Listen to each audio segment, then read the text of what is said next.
In the immediate future, things are getting worse before they're getting better. You have the porn industry that's affected a lot of young men.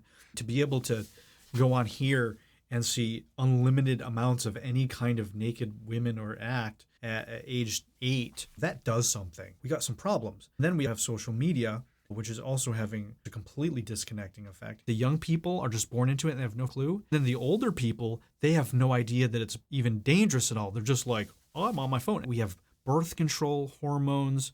We have plasticizers, estrogen mimickers. We have some more nefarious agendas. We have the media that portrays everything completely distorted. There's a lot of angles in which our sexuality, our sexual identities, our core fundamental truths are just going, as my grandpa would say, tits up.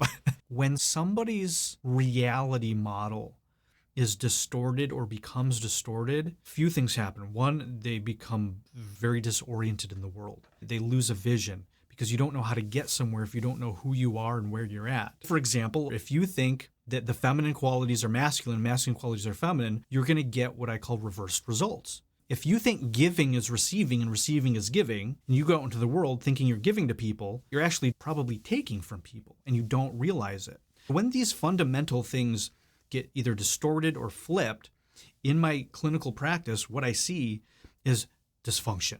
That person 100% of the time struggles in some way in that area of their life. What we're seeing in the world is that happening plus the hijacking of it. Because when you have, well, children, teenagers that have their identities and associations changing so much, they're very manipulatable. Having people that are confused also creates a person who can be manipulated, which is very dangerous, both in society and in relationships. There are these archetypes of masculine and feminine. It's really important that those are clear.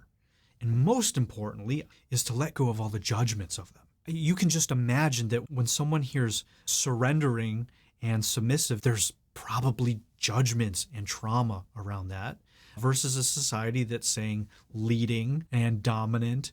There's some judgments around that because a dominant energy, a lot of times we see a domineering energy, which is different than being dominant, or a tyrannical, oppressive energy versus a leading energy. There's a lot of these distortions.